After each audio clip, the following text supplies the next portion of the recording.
Good Tuesday, everyone. Welcome to the Volquest.com Blue Water Climate Control Podcast. Glad to have you along with us on this Tuesday with Rob Lewis and Austin Price. I'm Brent Hubbs. Plenty to get to, plenty to talk about in this podcast. But first, let me remind you about our good friends at Blue Water Climate Control.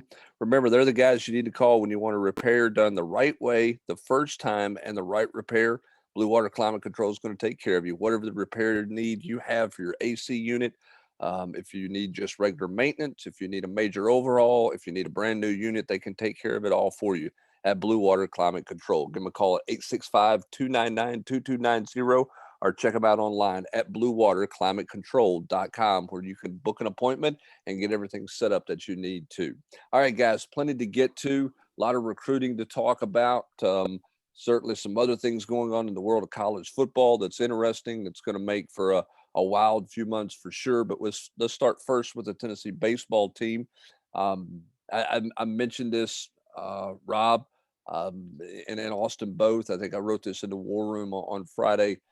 Tennessee's going to sleep a lot easier once LSU hires a coach. I'm not saying Tony Vitello is leaving, but with that job out there, there's got to be some uneasiness, with Tennessee. Tennessee is making a serious commitment to facilities upgrades, a financial commitment there. They put a nice package in front of Tony Vitello. But, Rob, the lure of the LSU job is something that can get some coaches' attentions out there. This is a very odd search that LSU has going on right now. Yeah, and it's kind of, to be such a plum job, it appears, if what's out there can be believed, it appears they're having a tough time nailing down their guy. Whether it's true or not, it's out there. They were turned down by, the Florida's head coach, the former, a guy from LSU, turned down by Ole Miss. Ole Miss's head coach at LSU, who played at LSU. So, it's almost like, it's a much different situation than the Tennessee football job, but they've got a lot of guys raises and extensions in the last few weeks, which makes me wonder, why. From the outside looking in, it looks like just a sweetheart of a job, but you're looking at a search that's, getting close to a month right now. So is it that great of a job? Is there too much pressure to win there at a place that's won, 5 World Series titles since the 90s? I don't know, but I think for Tony Vitello, I think if he is LSU's choice, I think he will make more money there if the numbers that have surfaced can be believed that they've thrown at people. But I think you got to judge that against your legacy. Do you want to be known as a guy who built something yourself, or you want to be a guy who carried on tradition? And I don't know Tony well enough to guess at how he'll weigh those factors. Well, I don't think. I know Tony's really been big on loyalty. That's part of his heritage. He spoke at length about that during his tenure here, Brent. So for me, I think that is part of the decision. Ultimately, it's not all of the decision. Just because Tennessee gave him a shot doesn't mean he's going to just go, okay, I'll take the hometown discount. I think that ultimately what this is coming down to is the fact that as Rob said, LSU seems to be, I don't know if striking out or just coming up empty, or maybe not great fits in certain regards when they've looked into certain coaches. I'm knocking on wood on this one because I know Vol fans are going to say, don't say that. But doesn't it feel a little bit like when, USC was trying to replace Pete Carroll and Lane was like option 24? I'm not saying that Tony Vitello is even the guy. The thing is, none of the LSU people are really out there, pushing Vitello's name out there a whole lot. No, they're not. I don't think anybody, and I think Ben mentioned this in the chat, I don't think anybody has a handle on the LSU search in terms of where Scott Woodward, the AD, is trying to go, or what's going to happen there. And, maybe he has interest and really talks to Tony Vitello after the season's over. Maybe he doesn't. I think, to me, it feels like LSU's got some guys they want to talk to who aren't going to do any talking until after their season is over. Whether that's the coach in Arizona, whether that's a Tony Vitello, whether that's the coach in Virginia whose name is floated around out there, that type of thing. Anybody who's still playing is not going to be doing any interviews right now. Here's the one thing I wonder about LSU before we dive back into Tennessee stuff with this job, Rob, is with everything that's been going on at LSU, with the basketball stuff, everything that's been going on in the athletic department, with the Title IX stuff that has surfaced out there, some of the issues that they have had that have been pretty high profile in the news. Does that, wonder if that makes it any less attractive? It didn't on the women's basketball side of things, obviously for Kim Mulkey at $2 million a year, but you wonder, does that in any way make the LSU job less attractive to somebody? I don't have any idea the answer to that. They've been in the news a lot, though, for their entire athletic department for things you don't want to be in the news for. Yeah, I hadn't really considered that angle. However, but I mean, I guess it's something to think about. But I would sort of think that for not really a revenue producing sport like baseball, I think you might be insulated from some of that. Much like I think the women's basketball side of things probably is insulated from that too, especially when you're talking about the Title IX stuff. I mean, if anything, I think Hiram Mulkey was a big time PR move by them to invest in women's athletics and kind of thinking about the optics a little bit to make that kind of a splash higher. Yep, that's true. And I think part of this, Brent, is just the fact that like it's kind of, if it can go wrong, it will go wrong for Tennessee fans, and so like they're just waiting on the other shoe to drop. I mean, I think that's where the nervousness comes in more than anything else. Whether it be the media and or the fans, they've just seen, it go terribly against Tennessee for the last decade plus, and so everybody just waits on bad to happen. Yes, and again, this is an odd search that's a month old now. I mean, you would think that at some point earlier in the year, they probably knew that they were going to be in a coaching search, and they didn't have anything in place to go really fast. It doesn't feel like so, and it certainly doesn't feel like they've got their guy waiting on his season to end at this point in time. It feels like it's very much a search, and Tony Vitello might be involved in that search ultimately. Ultimately, he might not be heavily involved in that search. We'll see where the LSU administration wants to go. Again, I want to reiterate, Tennessee, I think I mentioned this in the chat, has talked about numbers in the $1.6 million range for Tony Vitello, with a financial commitment to facilities that I think is at a minimum of $25 million. And we'll see what that looks like from there. I know there's a lot more discussion to take place about the facilities in terms of what everybody wants, from size of the stadium to what the student athlete needs, what a coach thinks the student athlete needs for recruiting and development, and all of those types of things. So nothing finalized on exactly the facilities front, other than there's a clear financial commitment being made to improve the facilities at Lindsey Nelson Stadium. So we'll keep a close tab on that. Obviously, the baseball team is in action this afternoon against Texas, trying to stay alive in the College World Series, and a World Series that's not gone to script at all for anybody at this point in time. The favorites have struggled. Obviously, Vanderbilt's 1-1. They could have lost their opener. They won it in extra innings, and then they got shut out by NC State. Nobody saw Texas losing.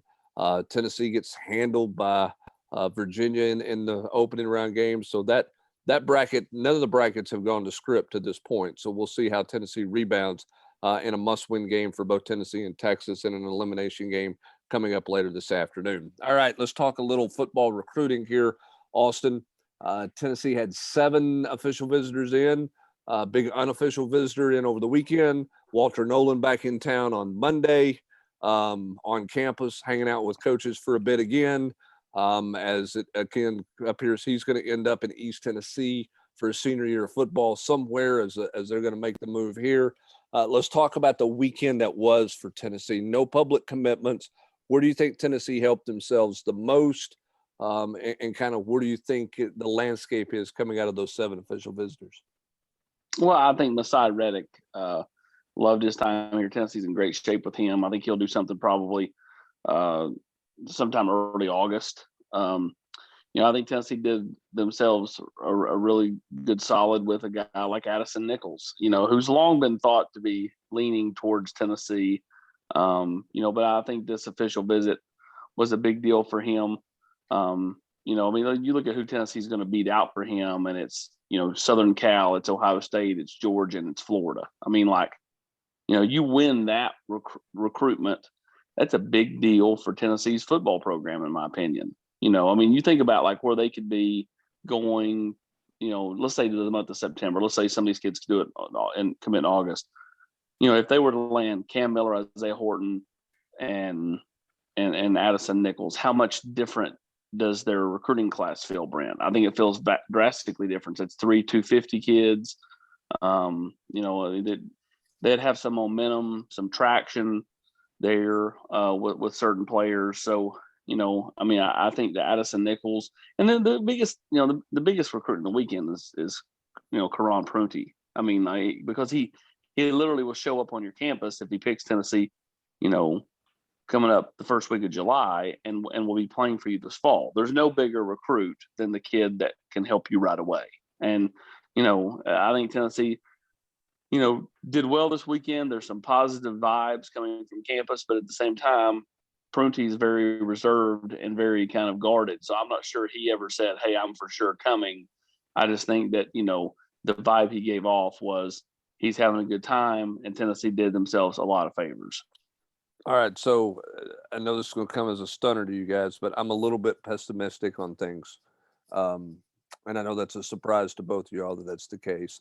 Austin, am I wrong in saying that it's an upset if Brubaker ends up at Tennessee? I've always felt that way. Not that the visit went bad, but after the visit, does it still feel that way to you? Well, he's so kind of, I won't say coached, but he says nothing that gives you any inkling of any feeling. He had a good time, but he's going to take all the visits before he sits down and works towards a decision with his family. And, it'd be unfair to kind of give a real hard take on anything until he's seen everything and can weigh all the options. Honestly, Brent, Penn State has been the long, thought process there amongst everybody because his dad played there and they live up there. But with this kid, it wouldn't surprise me if he picked anybody. He just seems like one that could totally pick anybody out of left field. Could pick Tennessee, could pick South Carolina, could pick Vandy. I do not think he'll pick Stanford. It just feels like this one could come out of left field if it's not Penn State. Well, I think it is out of left field for me if it's not Penn State, because as you mentioned, Penn State appears to be, should be the odds-on favorite with the ties that they have and his dad, being a player there, and the fact that they live in Pennsylvania. Rob, that's just not a player. That's just not a player Penn State misses out on state very often. And it's not analogous to when Cade was coming out. You've not just had a coaching change. Your program's not, in disarray coming off an 0-8 season in the SEC. Penn State wasn't great last year, but they also have been, winning 9 and 10 games and playing in big bowls at a pretty steady clip for the last, 5 years. Yep, they certainly have. I told you this before the visit. If Tennessee goes 50% on Nichols and Brubaker, that's a win. Yep, I agree. In my book, if you add Reddick, and then to me, like the real what can they get done out of Mo Clipper this weekend? This staff loves Mo Clipper. Can they do a good enough job to be a real player for him when it comes to decision time? If they can, then to me that's setting up to be a really solid offensive line class. And I get like some people on our board don't understand Reddick. I saw Reddick in person on Saturday when I was over there getting Caden Curry. He's a good looking kid, and I need to change his profile. I got to figure out what he measured and all that stuff at. He's way bigger than 6'3", and is a really good looking kid. Now, can he play? I don't know about that, but as far as just pure looks, very much looks the part.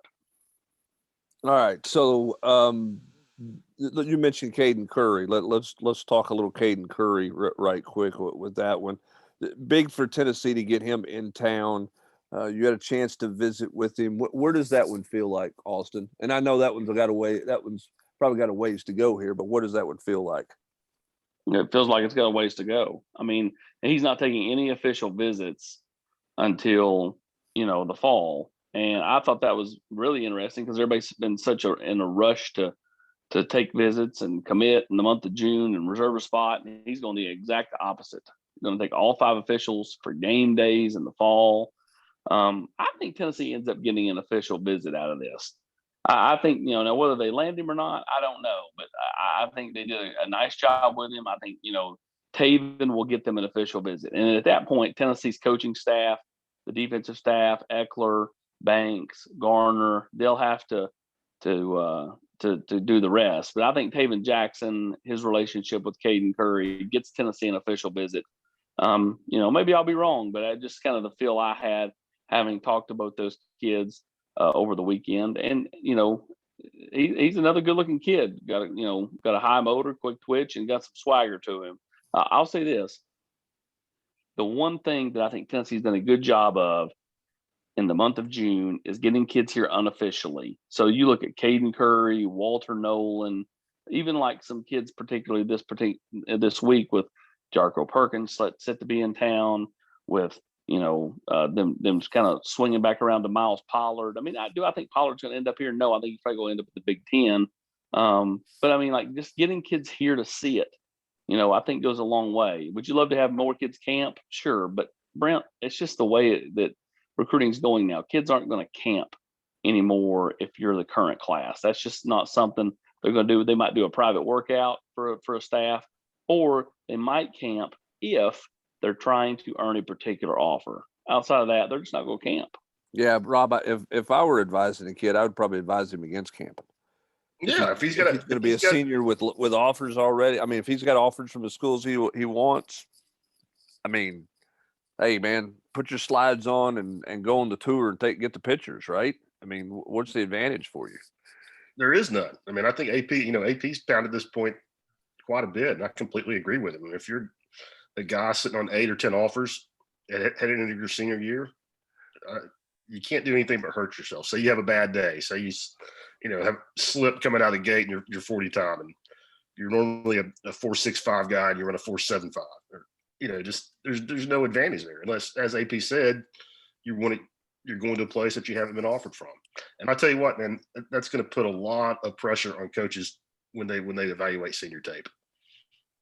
For a lot of guys who've carried offers over from their junior year, I think senior tape's going to be more important than ever in how coaches use it.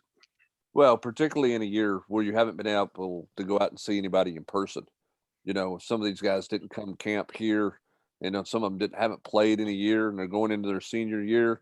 That's going to be really critical and going to be really fascinating to see, kind of how all that shakes out from a national scene. Austin, let me ask you, Walter Nolan's been on Tennessee's campus twice in the month of June, 2 unofficial visits.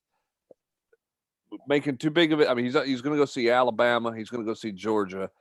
He's not taking that official visit to LSU. What do you make of kind of the mid-month shuffle and kind of plans and where he's going? Is it still Florida as kind of the lead dog and everybody's chasing? Or do you think he just is unsure right now and is circling back to see some places for a second time like Tennessee and Georgia? I know Florida feels confident. I think this thing, again, much like, the other kid we talked about, Indigo Brubaker, this one could go a lot of different directions over the next month, and I think it will. I mean, Michigan feels confident coming off the official visit this past weekend. They feel like that they have a chance to swing him. They feel like they have a chance to land Jarko Perkins. They feel like they Cody Jones can help them land Walter Nolan. The fact that their dads grew up around each other and so on and so forth. So we'll see. I do think that you're not making too much of it for the fact that Tennessee's back in it. I do think that if he plays his senior year up here, and it certainly looks like he's going to, that helps Tennessee's chances because he's going to be around, the program more and more. But to me, when's he do it? And even when he does it, this thing ain't going to end until he signs. Yeah, I mean, you're in a situation where he's taking a bunch of official visits. How many trips is he going to take on Saturdays in the fall, or is he just going to come across town and see Tennessee if he's indeed, in Knoxville for this fall? And it certainly, as you mentioned, feels like it's going to. All right. I know we'll have a bunch of names later. Give me a ballpark of what you're anticipating, Austin, for this weekend. Is this a Is this a 7-visit weekend? Is this a 20-visit weekend, or is it somewhere in between? Well, it's going to be somewhere in between. It's going to be more than 7. I think by the all time's all said and done, you're looking at 13 or 14. And highlights for Could you, it Mo grow? Clipper?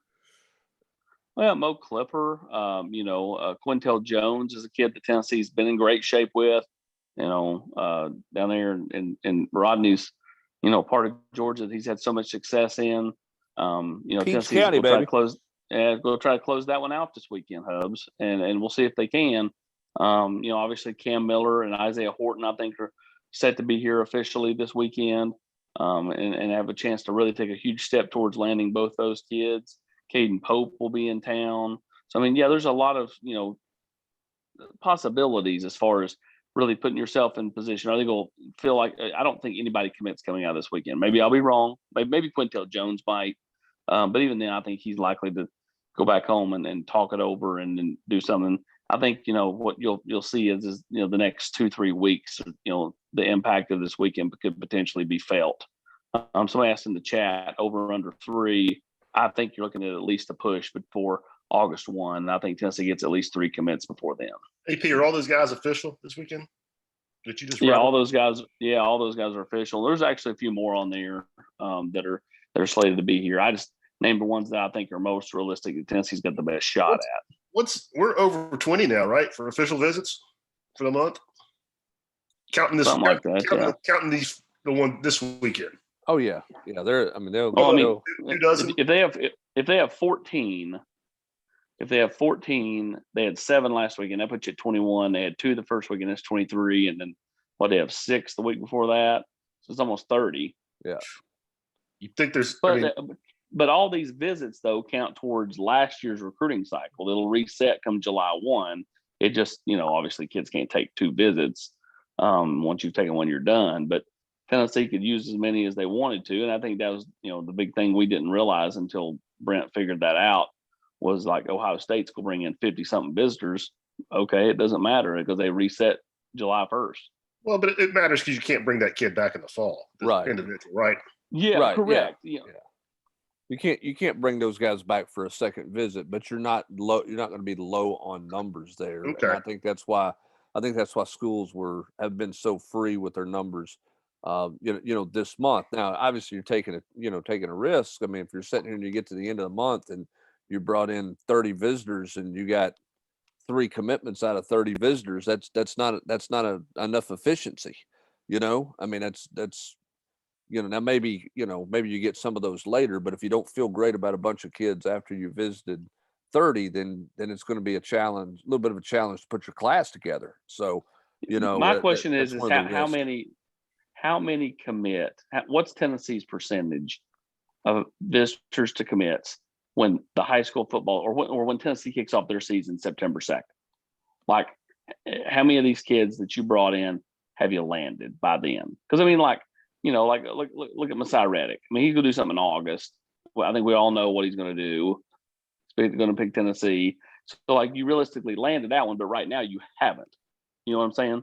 Well, I think your point is, in your calendars is an interesting and probably the dates you ought to circle to look at is the week of Tennessee, or the Thursday Tennessee kicks off.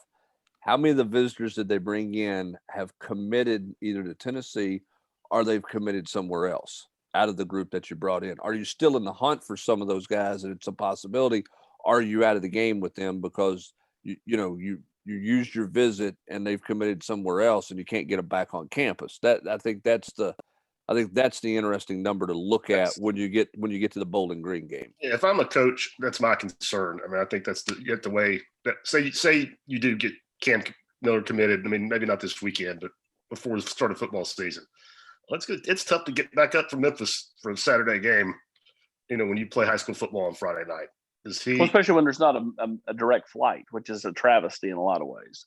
And, just as an example, say he does start the season as a commitment, but can't get back up here, decides to take 2 or 3 other official visits and, starts looking around. To me, it's just, I get why Tennessee's doing it. I feel like the coaches have to do it because they need to meet kids, they need to get in front of them. But I just think it's a really tough decision if I'm a coach on how to play that. Well, I think you have to. I don't think you can play the waiting game because so many of these kids are wanting to pull the trigger. And if you play the waiting game, you may never see a kid. You know, it's one of those. It's a double-edged sword. Tennessee needs to show success on the field to help recruiting, but they also, don't have time on their side to be able to do that because kids are wanting to pull the trigger right now. I mean, Caden Curry is the exception. Like the norm is all these kids that are trying to book their reservations. I mean, if Tennessee could get more kids to be like Caden Curry, then they'd be golden. Yeah, I mean, I think anybody with a new coaching staff situation, by the way, I can't imagine coaches really like the June visits and the springtime visits. Now, if you're established, somewhere maybe that helps you, but I still just think that it's hard to show your atmosphere. It's hard to show what you got going on. It's hard to put on a good show, with those springtime visits and the summertime official visits. Now, those numbers will be a lot less next year, we know, because teams are not going to carry this many visits into the month of June. But June visits are an interesting decision, that you have to make as a coach, and can you, like, for example, can you get through, can you get through having Walter Nolan on your campus a couple times and he's not made a commitment, and then you can get him an official visit in the fall? That's a huge win.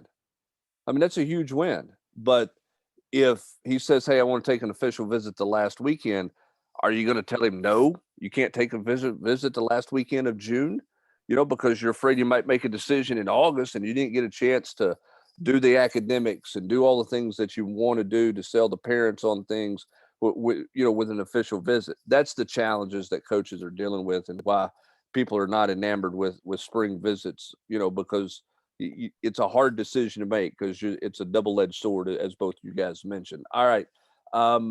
Tennessee on the current squad is working out. Of course, we had the news on Caden Salter on Monday. We'll see what ultimately happens to that. That young man has obviously put himself in a very precarious spot with the university, being on probation at this point. How that all plays out, we will see. But he has done himself no favors since he has arrived on campus with his actions.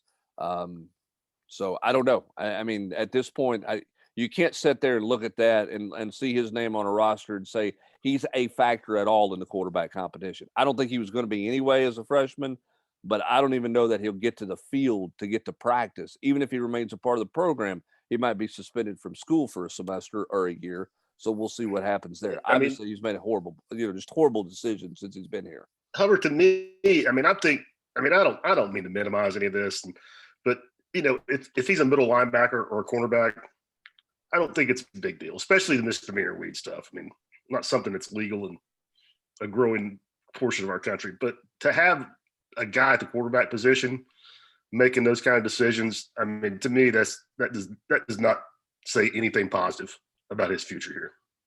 No, and I mean, he's had two situations, and the second one came 17 days after being officially reinstated to the team. So just not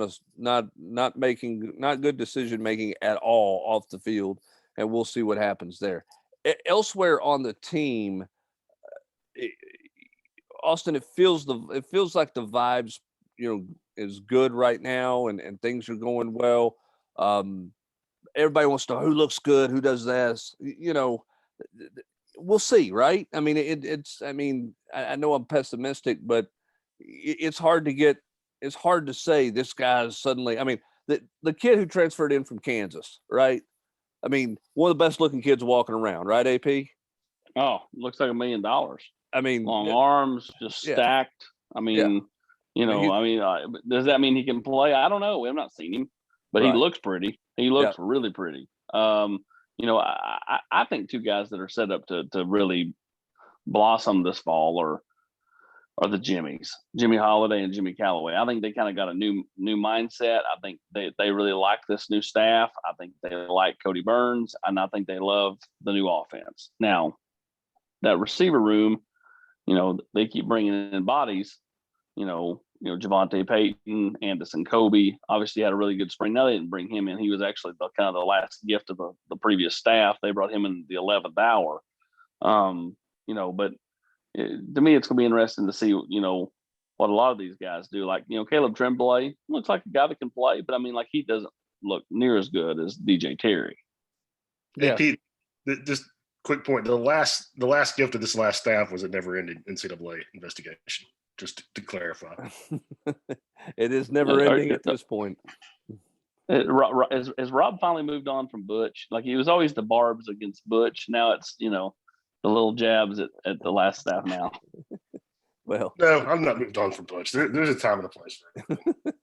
Certainly, the time and a place for Tennessee is to try to get this investigation done, which is seemingly not going to end anytime soon. It feels like, even though you keep hearing that it's close, but who knows when as somebody said to me, Hubs, like, if they had enough to fire him with calls back in January, like, what are they still investigating now? Like, what is this?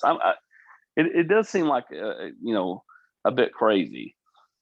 Well, I mean, maybe they just feel like that, because the NCAA. I mean, if you get the NCAA in on all the interviews and somebody drops something in an interview that's a new bit of a nugget, I mean, how could you sit there and just ignore it at this point? When the NCAA is listening, you got to go. You got to go chase that thing down, right? They fired 9 people. Who's still left to interview? That might have been involved. I don't know. Great question. But it doesn't seem like it's heading towards resolution. I mean, I think the most honest thing the chancellor has probably said was back on Volquest back in the early part of spring, which is that it's not going to be resolved before football season starts. And it certainly doesn't feel like they're getting close to being resolved before football season starts. All right, quickly as we get to wrap it up here, Rob, anything of note on the hoops front? I know they've had a bunch of visitors. We got coaches on the road. If you didn't read the War Room last week, go back and reread the hoops part of the War Room last week, because that paints the picture of what Tennessee's early board looks like in 23. You believe it? That clears that out there. But what's the latest in hoops here? This week, slow week. We'll have Deontay Green on campus starting on Wednesday.